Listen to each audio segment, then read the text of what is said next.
Your presidents today are, as you've been speaking of, Bill Clinton and then also the Monroe who followed on Madison's work and is probably most famous for the Monroe Doctrine. So I look forward Yes, James Monroe was our 5th president. Washington, Adams, Jefferson, Madison, Monroe, and he was just think of it, he was after Washington and Jefferson and Madison, he was the 4th president from Virginia, and that was at that time called the Virginia Dynasty. I think there would be 4 more. I don't know if you remember them all, but there was Tyler and Benjamin Harrison and Woodrow Wilson. I'm sure Woodrow Wilson was a Virginian. He was a Southerner. Abject racist, by the way, not that that's always to be equated with Southerners. It's not. But, he's known now, for a couple of things. Liberia, the capital is Monrovia, remember that? He was a big, advocate of reverse colonization as a solution to the slavery problem, and during his administration, it didn't work out too well because African slaves had been there for 200 years, so they were no more African than white people were, you know what I mean? So it didn't work out too well, but, he also had seen this, during the Madison and his presidency, they had closer ties with after the War of 1812, they kinda shifted and they normalized their relationship with Britain, number 1, and they had seen what the French Revolution had done and Napoleon that followed, had done to Europe. So, and they were very skeptical of the Spanish Empire. So there was a new idea that the United States would follow Washington, would not get involved with foreign powers, but they were they had established much better relationship with Britain. They were going back to being pro-British again. And the result of that was, uh, they were very skeptical of the Spanish, and so under Monroe, they annexed Florida, um, and he and Madison were really instrumental in carrying out the not the spirit of the Louisiana Purchase, but the actual, implementation of it. So this was a period of they doubled the size of the United States, and he was but one of the things he did not want were imperial European powers intervening in, the Western Hemisphere. That was largely Spain because, the Spanish Empire had a very different attitude about colonization. It was not open to Europeans. It was not open to Protestants. It was you had to get permission of the Spanish crown, and you had to get the permission of the Spanish crown in its Catholic manifestation. And he was worried that Spain was playing too great a role and would get too powerful with right on our border with Mexico. And I I think that was the period, the 1820s, when the Spanish Empire was falling all over Latin America. Like It there were revolutions it that was were starting, but he then said the impetus was that he felt that the imperial all the founders had thought that the imperial tradition of the French in Canada, the Spanish and uh, the British in Canada, the British in America, the Spanish south of the border was nefarious, toxic. So it was a duty of the United States to get them out. And get them out in the sense to get the French out and buy their land off and get the Spanish out of the United States and buy, Florida or settle it. And by extension, they did not want Spain to then start dictating to these national liberationist fronts. They really did believe that Bolivar and San Martin, all these people were going to create United Stateses. They weren't. They weren't going to last, is what I'm saying. They had a very different origin and maturity than we did. The Spanish crown was very different than the British crown. They weren't the same. There was no Spanish Enlightenment like there had been a British and Scottish Enlightenment. But he's known now for the Monroe Doctrine, which in 2013 Kerry said that he had renounced. It was no good, but now it's sort of been reiner reinvigorated. I think most people consider him a very good president, better than average, but he's also kind of the end of a president either selecting his former opponent as Secretary of State or vice president, or there's not a big difference in the party between the Whigs, Federal, and the Federalist Party was dying at this time, and the Republican Party, the people for the Republic, I should say, it's different than the later Republic. They were gaining ground, but I think they call it the era of good feelings or the era of good relations. It was ending. So you're going to get a modern antithetical two-party system of really angry, and it's going to be characterized by we want a strong federal government and we want internal improvements and we want taxation and tariffs versus a Jeffersonian we want to be left alone and have states' rights, etc.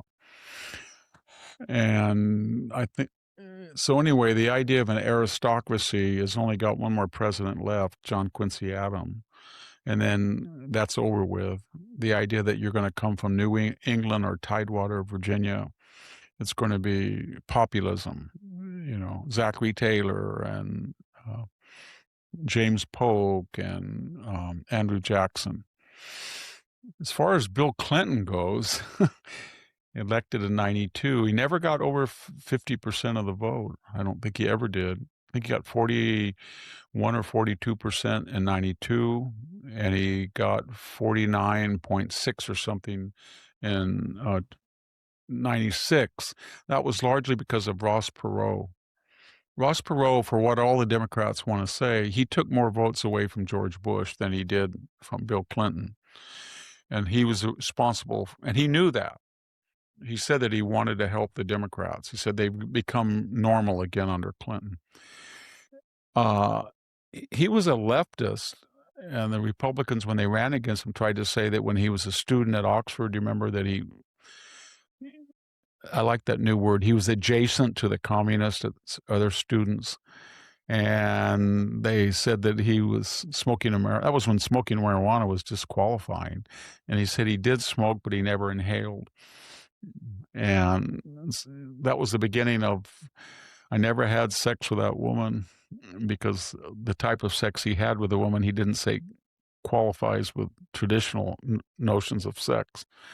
What was that thing where they kept saying he said, "Well, that depends upon what is He is." yes. He was being asked by the special prosecutor, and he said it depends on the definition of is, meaning, are you basically, are you having sex? Did you have sex? And it was sort of like, now? Well, no, I'm not. You know what I mean? It's Was the special, prosecutor Fitzpatrick, was that the one no, he did? he was the one that went after Scooter Libby, as I Oh, remember. that's right, It was that's right. Ken Star. Kenneth Star. Story. I met him and I knew him a little bit. He was a very fine person. He was dean of the Pepperdine Law School, and he got a really bad. You can chalk that up to James Carville. He got on TV and he just character assassinated him. And there, that special prosecutor, he's a cigarette lawyer. He's a cigarette lawyer. That's what he is. He just descended cigarettes. That's what he did. I met James Carville once when I was speaking on a Hillsdale cruise. He was incidentally on the same boat. He came up to me and he tried to tell me that the T-34 was the best tank in the World War II. I see you're talking on World War II. The Sherman was, and I said, that's just so stereotypical. James, do you have any idea of maintenance and hours of maintenance to make it, the T-34 had no radios in it. It stored its shells very dangerously at the front of the compartment, and they could blow up. It was a very good tank, but it was basically based on a Christie American chassis. And the Sherman, for all of its defects, it was a medium tank. It was not intended for, I was explaining on, no, the Sherman's no good. It's no good. Very dogmatic guy. Not to mention that he didn't he did get, um he and Doug Schoen and Mark Penn made sure that Clinton and Dick Morris got the white working class. And they all staged that Sister Souljah moment where they went to Jesse Jackson's Rainbow Coalition and they deliberately said to her, and she said, well, why do we black people kill each other? Why don't we just go for a change and kill white people in their neighborhoods? And he said, you should be ashamed of yourself. And that took a lot of independence. They said, wow, he's not that left wing after all. He's known really for a couple of things. Whatever you can say about him, 2000, 1999, 1998, 1997, he had a balanced budget. He had a surplus. He was paying down the debt. Now, conservatives will tell you it was because Newt Gingrich forced him to cut, cut, cut. He did, but he also gave in to an increase in the income tax. That was the big grand deal, and it worked. And they had a balanced budget, and had we continued on that plan, we would have no national debt now. We would have paid it off. We wouldn't be 31 trillion in debt. So you got to give him credit for that. And I went back not too long ago. I wrote about in the Dying Citizen, but if you look at the charter of the 92 Democratic Convention and the 96 Democratic, and I think that was written by Mark Penn, that maybe people listening will correct me, and Doug Schoen, with input from some other people. It's a Republican. I mean, it says we want closed borders. We want legal only immigration. We want juvenile murderers and violent criminals charged as adults. We want everybody to pay their fair share. We want to make sure people are not cheating on their income taxes.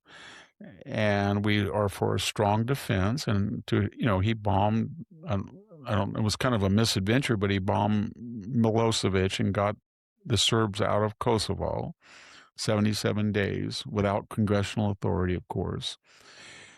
Where he was faulted, he had numerous opportunities to stop Al-Qaeda and bin Laden, and he passed up on them. He could have stopped it.